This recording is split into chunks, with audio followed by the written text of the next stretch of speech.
there are really two stories people can tell about this moment. One is that technology concentrates power, reduces human agency, and leaves the society to absorb the consequences. The other is that we use this next wave to unlock opportunity for developers, scientists, enterprises, and every community. And our job is to make the second story true. 3 years ago, when Microsoft 365 Copilot was first announced, it was this future-looking, human-centered vision of AI that most stood out alongside the technology itself. Microsoft wasn't just selling us on a new set of products, but on a new way of working that would be beneficial for everyone, from a brand new employee to the CEO. But the context this year's Microsoft build opened on was a little different. From predictions of AI making white-collar workers vanish, to fights over data centers, to even huge, rich companies like Uber airing concerns about spiralling AI costs. While the reality of 2026 might be an AI that is in every measurable way technically superior to that of 2023, the societal impact so far hasn't quite been as smooth sailing as Copilot's lofty aspirations foretold. This was Satya's opportunity to show Microsoft charting its own path, but did we just hear a lot of talk, or are there signs that what Microsoft is trying to do is generally different than much of the rest of the AI market? Stick around to hear my big 4 takeaways from the Build keynote and what I think they mean for Microsoft's AI journey. My name is Nick DeCourcy. I'm a Microsoft 365 consultant who specialises in AI adoption for small and medium-sized businesses. I'm also a Microsoft MVP for Microsoft 365 Copilot. If you're interested in keeping up with AI advances, make sure you get subscribed to the channel and drop this video a like so you get to see more from me in the future. And if you're interested in working with me, check out the links down in the video description to get in contact. One of the biggest places Microsoft has stood out in the big tech AI race is that it's been almost totally reliant on AI technology from other providers. Copilot has been a harness and orchestrator that can do amazing things in the context of a user's Microsoft 365 data, but it was OpenAI's models and more recently Anthropic's that have been providing the actual intelligence that has made it work. It's not that Microsoft hasn't had first-party models, such as its Phi family of models, it's just that in comparison to the frontier models from the primary AI makers, they haven't been broadly competitive. But in announcing 7 new models at Build, Microsoft AI CEO Mustafa Suleyman highlighted that they are rapidly catching up, with their first reasoning model, according to him, competitive with Claude Sonnet 4.6. If this is truly the case, then Microsoft now has an in-house built model that is smart enough for the vast majority of tasks most Microsoft 365 Copilot users do every day, and some of these models are already being pushed into Copilot services in Microsoft's apps. Model smarts, though, are not where we should leave this story. Microsoft has always trodden a slightly different responsible AI path than the other big vendors. For example, their copyright commitment that was announced in 2023, where they take on liability for copyright infringement for customers using their AI products within agreed guardrails, led the industry.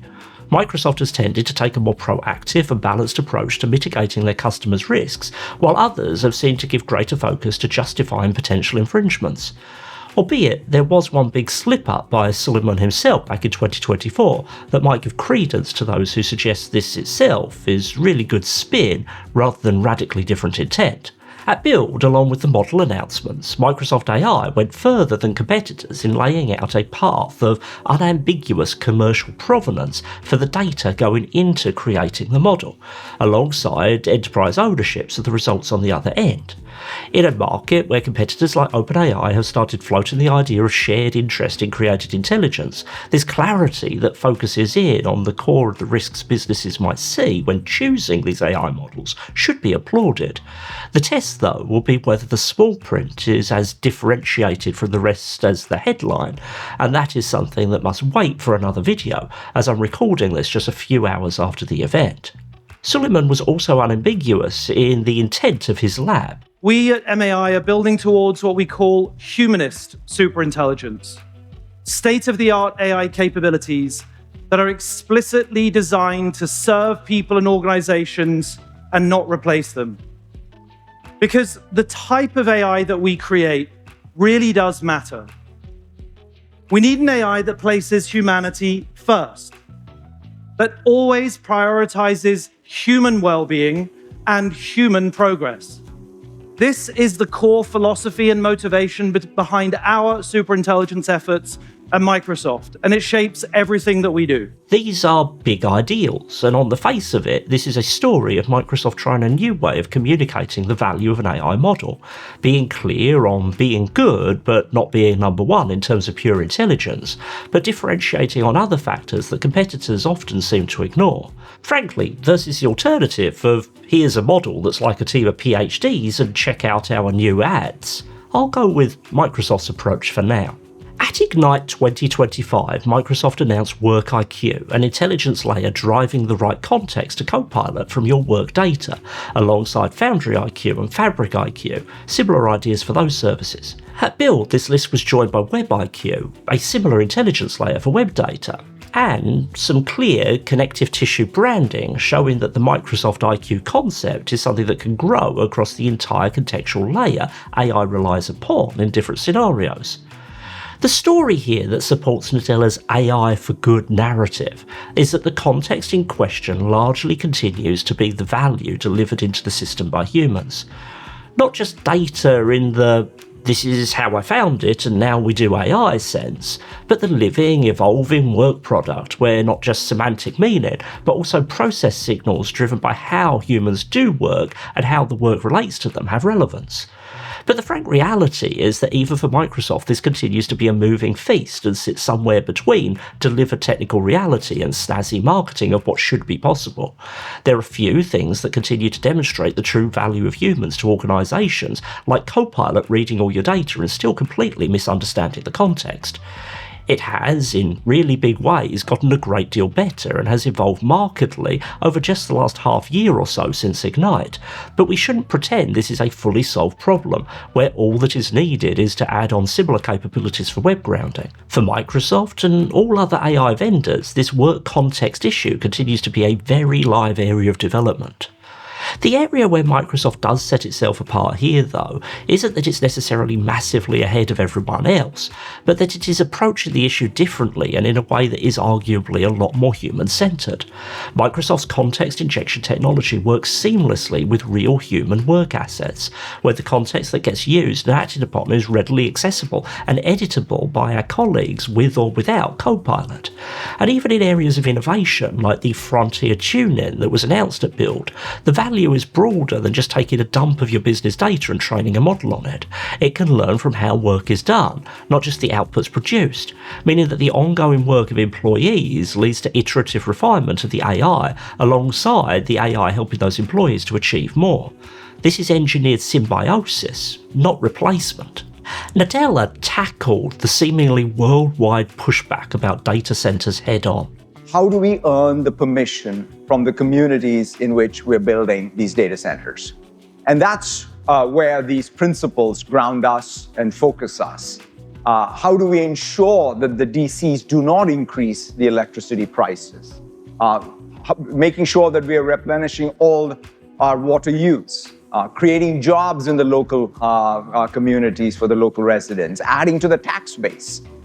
Making sure we're strengthening the communities by investing in local training and the nonprofits in the area. Yeah, this direct assertion of Microsoft's values on this specific hot-button topic was also meaningfully underlined by significant directional adjustments on how we might also interface with AI in the future. Back at Build 2023, before Copilot was even launched, Microsoft technical fellow Stevie Patish outlined the vision for the future shape of AI interaction, painting it as an evolution starting from the then current paradigm of AI chat beside what we're doing to AI inside our apps, and finally AI as an encapsulating and ever-present helper outside our apps. I thought it was so illuminating at the time that I wrote about it in my book, Who's in the Copilot Seat, that was released at the end of that year. For 2026, he appeared again, referencing his own past appearance, and giving an update on Project Solara, which delivers on what he outlined. Essentially, this is Microsoft's version of Mark Zuckerberg's AI everywhere in glasses, with enterprise value boosted and the creepy factor dialed right down. Put AI that you carry where you go and experiences what you experience alongside Microsoft's IQ context delivery engine, wrap it in enterprise security, and suddenly you have something that is radically different in capability to the Copilot of 2023. But this isn't just about Copilot on more devices, it's about new form factors that include dedicated AI hardware, purpose-designed for their intended workloads and interaction capability at the edge. At least that's what's outlined, but as of now, this is 2 new hardware devices available to just a limited set of customers. Just how useful this will be, and exactly what level that creepy dial will end up being set to, is yet to be widely revealed. From my perspective at least, I think this sounds like a benefit to useful AI context, but I also know what happened in my comments when I defended Microsoft recall in a video here, so we'll see. But whereas a computer in an ID badge is right now at least going to be limited in its raw AI capability, genuinely useful edge AI was among the most interesting and one of the biggest sections of the entire build keynote. This bridged a number of topics from new hardware with Nvidia's RTX Spark or new Qualcomm chips to existing hardware. Finally, your 5090 is going to become useful in Microsoft's eyes to your local AI ambitions in Foundry Local, to reconfiguring connective tissue of AI services in Windows to make use cases like agents work better out of the box. At the core of this thread is the desire to sell hardware, both by Microsoft and Nvidia. That is the commercial reality of innovation, to put AI around people's necks and on their desktop. But the more subtle point is one that aligns with Microsoft's overarching theme of ownership, cut against Nadella's statement that Microsoft must earn the permission of communities for data centers. And really, these are the same idea wearing 2 hats. Local AI hands us ownership of the work and the data at the edge, while earning a community's permission is Microsoft casting itself as the vendor that takes less and asks first. But ownership and the cloud aren't a tug of war. The better your own context gets, the more a powerful cloud model has to act on. So the case for those frontier models in Azure actually grows as local AI improves rather than shrinking. Microsoft isn't saying that everything has to happen in Azure. They're saying they can keep expanding the usefulness of their ecosystem until everything can happen seamlessly there. This is a very different framing than the rest of the industry. While Sam Altman is arguing about the resources it takes to train a human rather than AI, Nadella and team at least seem to be thinking about human impact as an issue that should be proactively addressed. Right now, this is rhetoric versus rhetoric. I'll be interested to know if communities where Microsoft is building data centers see a distinctly different picture than those of other vendors. I'm so excited to see OpenClaw native on Windows. If you found that on your tech bingo card at the start of the year, you would have felt sure you weren't going to win. But here we are. OpenClaw on Windows is a thing, and claws for enterprise seem to be on the march. So here's the news. You can totally run OpenClaw inside your company now. OpenClaw is undoubtedly the big name that will resonate in the tech community and make many pause to take a look at what Microsoft is doing. But the reality is that Microsoft's push for agents for everything and autonomous enterprise agents significantly predates the work of Steinberger he's been doing on OpenClaw that led to it taking the world by storm earlier this year. Since the build keynote closed, the resounding takeaway I've seen people highlight is that what we saw was a Microsoft pivot on agents, taking Copilot and turning it into a platform where agents just do work for you. And while this is directionally correct, these concepts are far more evolutionary than revolutionary. We can trace a direct line back to Ignite 2024, where autonomous Copilot Studio agents were first announced, to every piece of the agentic framework Microsoft updated at Build. The big agent announcement was a new class of long-running autonomous identity-carrying agents called AutoPilots, and the first available Autopilot from Microsoft is a frontier preview called Scout that is based on OpenClaw. Is this a Microsoft 365 Copilot agent, a Copilot Studio agent, a Teams agent? None of the above.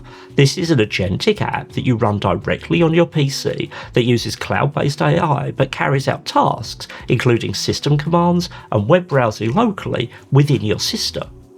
This is an interesting Jekyll and Hyde-esque divergence from what we saw of the integration of Claude Cowork in Microsoft 365, where an entirely local paradigm was converted to be cloud-only as Copilot Cowork. The argument made for bringing Claude Cowork from Windows to the cloud was control and security. The argument made to bring OpenClaw from remote devices to Windows seems to be the same. At least now we might be able to buy Mac Minis again though. Scout is undoubtedly interesting, but as a launch example of the concept of an autopilot agent, I'm a little confused. A local, assistive, task-oriented and lightly supervised agent is a great leap in terms of bringing OpenClaw fans a secure way to integrate their claws into their business, but it's hardly a full-throated rendering of a digital employee the industry has been warning us are coming to take our jobs. We may have moved from Copilot to AutoPilot, but the common thread of assistive technology with humans in control remains core, even as the technology itself advances to have greater levels of capability. This is a new class of agents in terms of technical capacity, not a directionally different rendering of AI's place in our workplace. The story thread we should probably be looking at more closely centres on cost. In the last couple of months, Microsoft has released two directionally similar assistive agents into Frontier, first Cowork and now Scout, and alongside them absolutely no requirements other than being part of the Frontier program. These things are both token furnaces. We can see this from people's experience with the platforms they are built from. Claude Cowork can burn through your usage entitlement in minutes, and OpenClaw users have shared horror stories about huge AI API bills connected with their claws doing useful tasks, but not ones you'd want to pay thousands of dollars for. Microsoft have dropped their versions of both of these things into our Microsoft 365 tenants and said absolutely nothing about what they are going to cost. This against a backdrop like the point I started with, where Uber has recently revealed they've burned their annual AI coding spend in a matter of months. The most important part of the build keynote was perhaps this slide, and I've touched on each of these elements to some degree in this video. Microsoft is positioning itself with a set of AI-powered end-user solutions where they are able to control that token burn from end to end. At the infrastructure level, they are up in inference efficiency, looking to be the good guy in the data center market, but also leveraging their install base in Windows to make edge AI a more integrated reality for the tools across their ecosystem. They are building models to specifically meet the needs of their clients, creating efficiency by baking in context at the model level with frontier tuning, and using their huge footprint as custodians of a good portion of the world's business data to make their IQ layer the most efficient and accurate way to serve context to AI tools. They are then serving up an integrated agentic layer where they can make investments in making successful frameworks built by others into consistent and reliable enterprise tools, feeling safe in the knowledge that they can run them more reliably than any other provider because of the efficiency investments they have made in the rest of the stack. This is a fully integrated vision of enterprise AI that's been built while competitors are arguing about which of their models just beat a set of math Olympiad questions absolutely no one ever needs to do at work. Ever. But while this might explain a competitive advantage Microsoft has quietly been building, it doesn't answer the question of which of the stories Satya outlined his company is truly telling. And I'm not sure that just yet there's a clear answer. Every step forward with AI technology has a greater impact on people, yet many of the things that will determine whether those impacts are positive or negative are genuinely downstream of Microsoft, resting in the intent of those businesses adopting their tools.